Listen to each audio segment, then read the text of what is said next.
Symbols are the language of the soul. Symbolism appeals to our inner faculty of understanding, overstanding, comprehension, entiendos,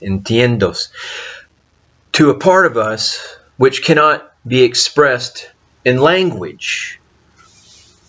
Symbolism is the language of the God mind. Each symbol has a vibration, frequency, and this speaks to the God mind, to the subconscious mind, to your feminine mind, to your right hemisphere.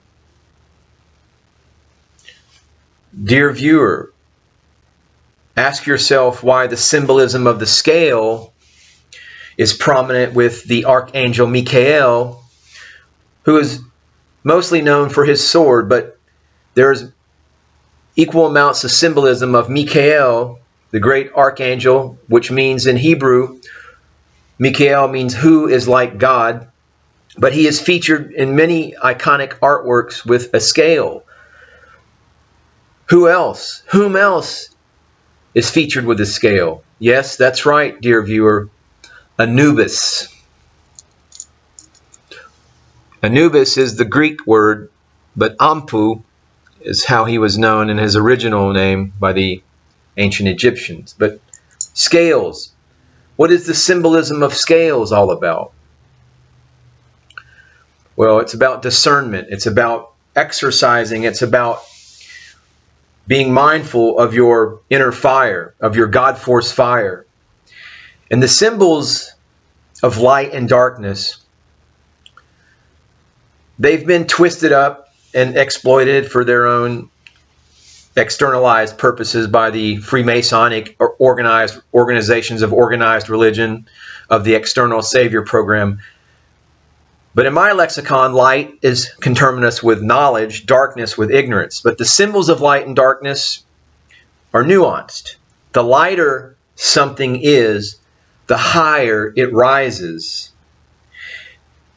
It's the same with the journey of the soul side journey. The more materialistic the soul gets, the lower, the more weighed down in the 3D world it becomes. It falls. It is fallen due to heavy attachments to the mind, to the mental landscape of greed, envy, lust, and the other 7 deadly sins. Are all internal states that make your soul heavier and more bound to the earth and to your genetic vehicle.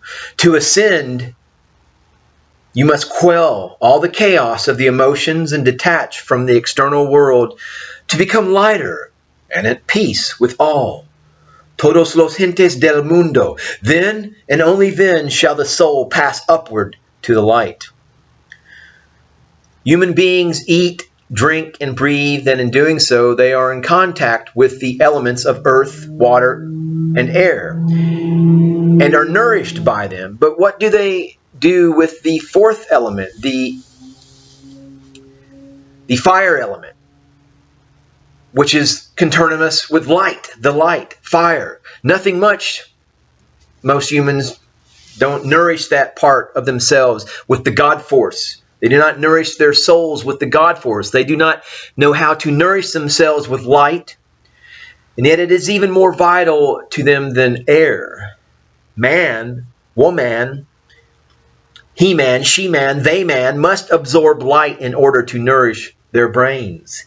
Yes, the brain too wants to eat, and light is its food. It is that which awakens certain faculties and enables us to penetrate the divine world.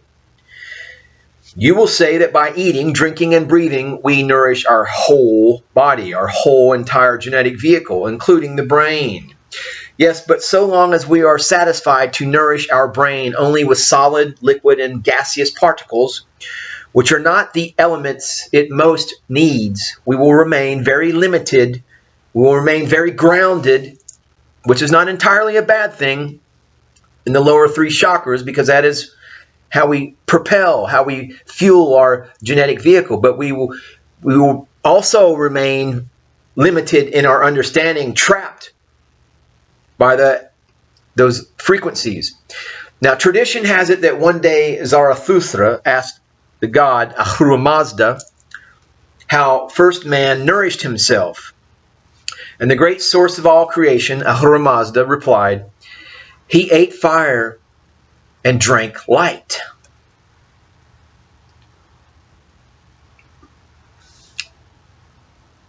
Namaste, namaskaram.